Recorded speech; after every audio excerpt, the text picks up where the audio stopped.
Share बाजार की बात करते हैं, निवेश इन्वेस्टमेंट के बारे में बात करेंगे IRFC के बारे में, Indian railway finance corporation limited के बारे में बात करेंगे। इसके दूसरी तिमाही के नंबर्स आने वाले थे, Q2 के नंबर्स आने वाले थे, साथ में डिविडेंड का अनाउंसमेंट होने वाला था। तो जो निवेशकों ने IRFC के शेयर को लिया है, अपने पोर्टफोलियो में रखा है, अपना कैपिटल लगाया है, पैसा लगाया है, तो पिछले एक साल का रिटर्न तो माइनस है 17% का, बट 3-4 साल की बात करते हैं तो इसमें एक तेजी बनी थी। स्टॉक 20-30 रुपए से भागकर जो हाई बनाया था 200 के ऊपर था, तो एक तेजी बनी थी लॉन्ग टर्म में। बट जो गिरावट है इसमें, जुलाई 2024 में स्टॉक 200 के ऊपर था और गिर कर अब 125 में कारोबार कर रहा है। तो शेयर बाजार में ये देखने को मिलता है, जो न्यू इन्वेस्टर्स हैं, जो अपना कैपिटल लेके आ रहे हैं मार्केट में, पूंजी लेकर आ रहे हैं, पैसा लेकर आ रहे हैं, तो इस तरह का उतार चढ़ाव देखने को मिलता है। 3-4 साल से स्टॉक में एक तेजी है। अब जिन्होंने 30 रुपए में लिया होगा, प्रॉफिट बुक नहीं किया है, तब भी वो प्रॉफिट में बैठे हुए हैं। आपको बताएं कि ये स्टॉक 2022 में 27 रुपए में था। बहुत सारे निवेशकों ने खरीदा होगा, बेचा होगा, बट एक साल के अंदर इसमें गिरावट देखने को मिली है। तो जो अपडेट्स हैं दूसरी तिमाही के, उसके बारे में बात करते हैं, और जो डिविडेंड का डिटेल है, अपडेट है, उसके बारे में बात करेंगे। किस प्रकार से हमें डिविडेंड मिलेगा जिनके पोर्टफोलियो में IRFC है, और जो निवेशक इसको खरीद रहे हैं या फिर रखे हुए हैं, तो उनको डिविडेंड मिलेगा, लाभांश मिलेगा। तो जो अपडेट है उसके बारे में बात करते हैं, और जो नंबर्स हैं उसी के अनुसार नेक्स्ट 3 मंथ स्टॉक कारोबार भी करता है दोस्तों। कुछ फर्क शेयर बाजार का पड़ता ही है, न्यूज़ का पड़ता ही है।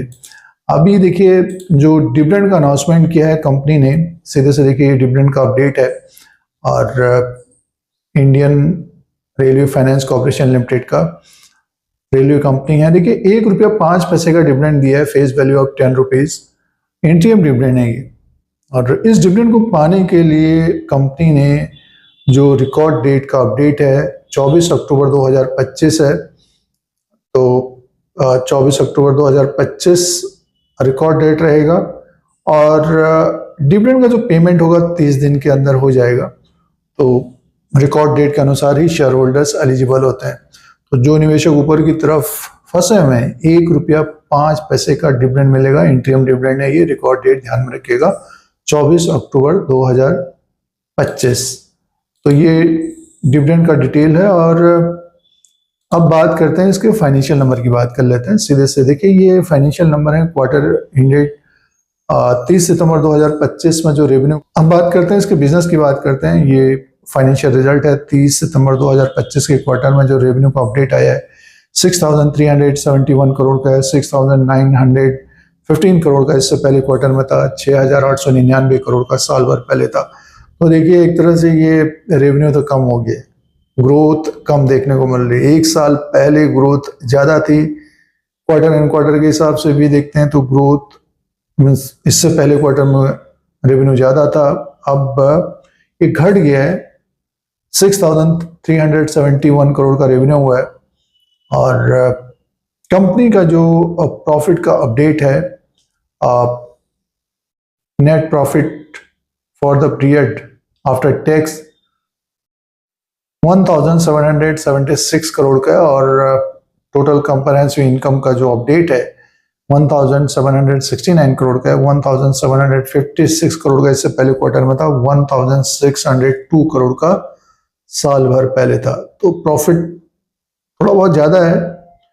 क्या है कि प्रॉफिट ज़्यादा होता है तो अर्निंग पर शेयर बढ़ता है। तो 1.36 का इसका अर्निंग पर शेयर है, 1.34 का इससे पहले क्वार्टर में था, 1.23 का साल भर पहले था। तो प्रॉफिट एक तरह से देखिए बढ़कर आया है सालाना, और क्वार्टर एंड क्वार्टर के हिसाब से भी प्रॉफिट बढ़ा है। तो अर्निंग पर शेयर 1.36 का हो गया। तो इनकम नहीं बढ़ा है, प्रॉफिट बढ़कर आया, एक्सपेंसेस थोड़ा बहुत कम रहा है, इसमें अपडेट नहीं है रहा होगा। तो प्रॉफिट का अपडेट तो ज़्यादा ही है ये। और एक तरह से देखिए, ये मिक्स नंबर कह सकते हैं, या ग्रोथ नहीं रही है।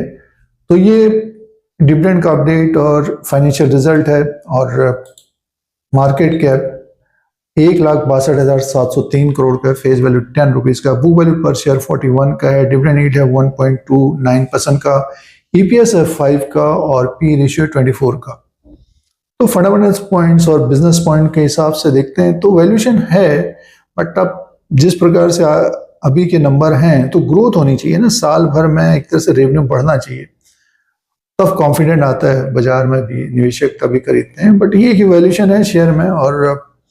और शेयर प्राइस की बात करते हैं तो 125 में है, ऊपर की तरफ 136 को ये क्रॉस करता है तब इसमें तेजी देखने को मिलेगी। और नेक्स्ट 3 मंथ ऊपर की तरफ 136, 146 और नीचे की तरफ देखिए अब बाइंग देखने को मिलेगी इसमें। और देखिए 116, 108 तो लो ही है, तो नीचे की तरफ आएगा तो बाइंग, तो 30-40 पॉइंट के बीच ये घूम सकता है। तो जो निवेशक हैं पहले रिसर्च करें, जो खरीदारी कर रहे हैं, बाइंग कर रहे हैं, अपना कैपिटल लगा रहे हैं, पूंजी लगा रहे हैं, पैसा लगा रहे हैं, तो रिसर्च करें, उसी के अनुसार निवेश करें। अभी देखिए टेक्निकली बात करते हैं तो बेयरिश ट्रेंड है, जब ये 146, 150 के ऊपर क्लोजिंग देता है वॉल्यूम के साथ तब तेजी देखने को मिलेगी, नहीं तो 30-40 पॉइंट के बीच घूमता हुआ नजर आएगा। अब निवेशकों को क्या करना चाहिए, जो निवेशक ऊपर की तरफ फंसे हैं तो डिविडेंड लीजिए, तेजी बनती है, रैली बनती है, बाजार में रैली बनती है तो इसमें भी तेजी बनेगी, तो अपने अनुसार देखें क्या करना है।